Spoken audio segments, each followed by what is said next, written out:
বাংলাদেশের শিক্ষার্থীদের নেতৃত্বাধীন গণ আন্দোলনে উৎখাত হওয়ার পর সাবেক প্রধানমন্ত্রী শেখ হাসিনা হেলিকপ্টারে বাংলাদেশ থেকে পালিয়ে যান ভারতে। বিশ্লেষকরা বলছেন, ভারতের জন্য এখন কূটনৈতিক মাথা ব্যথা হয়ে উঠেছেন শেখ হাসিনা। ১৫ বছরের শাসনামলে মানবাধিকার লঙ্ঘন এবং বিরোধীদের দমন পীড়নের প্রতিবাদে এই গণ আন্দোলনে যারা নেতৃত্ব দিয়েছিলেন তাদের দাবি শেখ হাসিনাকে ভারত থেকে ফিরিয়ে এনে বিচারের মুখোমুখি করা হোক। কিন্তু ৭৬ বছর বয়সী হাসিনাকে ফেরত পাঠাতে হলে দক্ষিণ এশিয়ার অন্যান্য প্রতিবেশীদের কাছে ভারতের অবস্থান ক্ষুণ্ণ হওয়ার ঝুঁকি রয়েছে। বিশেষ করে দক্ষিণ এশিয়ায় আধিপত্য বিস্তারে যখন চীনের সঙ্গে দ্বৈরথ চলছে, এমন একটা সময়ে এই উদাহরণ অনেক ভালো দৃষ্টিতে নাও দেখতে পারেন। বিরোধ সমাধান বিষয়ক থিঙ্ক ট্যাঙ্ক ইন্টারন্যাশনাল ক্রাইসিস গ্রুপের টমাস কিন বার্তা সংস্থা এএফপিকে দেওয়া এক সাক্ষাৎকারে বলেছেন, ভারত স্পষ্টতই তাকে বাংলাদেশে ফেরত পাঠাতে চায় না।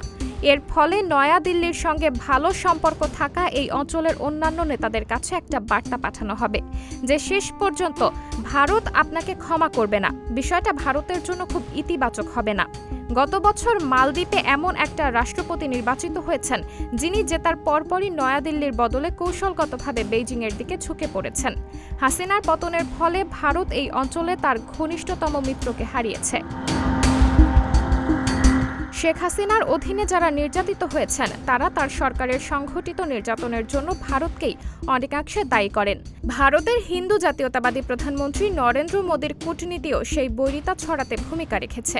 ৮৪ বছর বয়সী নোবেল শান্তি পুরস্কার বিজয়ী ড. মোহাম্মদ ইউনূসের নেতৃত্বে অন্তর্বর্তী সরকারকে সমর্থনের প্রতিশ্রুতি দিয়েছেন মোদী। বাংলাদেশের হিন্দু ধর্মাবলম্বীদের রক্ষা করার জন্য ইউনূসের প্রশাসনকে বারবার অনুরোধ করেছেন মোদী।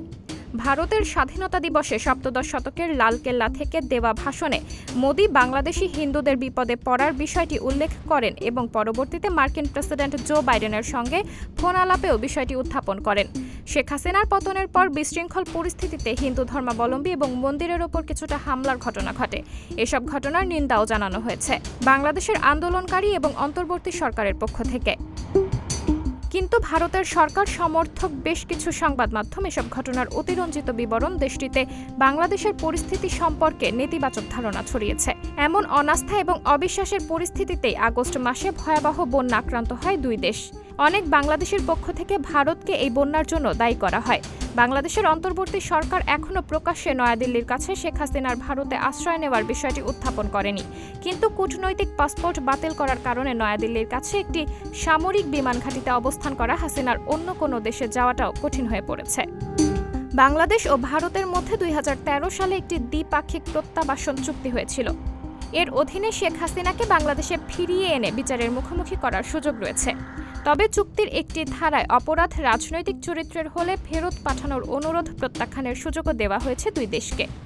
বাংলাদেশে নিযুক্ত ভারতের সাবেক রাষ্ট্রদূত পিনাক রঞ্জন চক্রবর্তী এএফপিকে বলেন, শেখ হাসিনাকে ফিরিয়ে আনার চাপ দেওয়ার চেয়ে দ্বিপাক্ষিক সম্পর্ক রক্ষা করা বাংলাদেশের জন্য বেশি গুরুত্বপূর্ণ। তিনি বলেন, যে কোনো বুদ্ধিমান সরকার বুঝতে পারবেন যে হাসিনার ভারতে থাকার বিষয়টিকে ইস্যুতে পরিণত করা তাদের জন্য কোনো সুবিধা তৈরি করতে পারবে না। সাবরিনা জলিল, সবার কথা।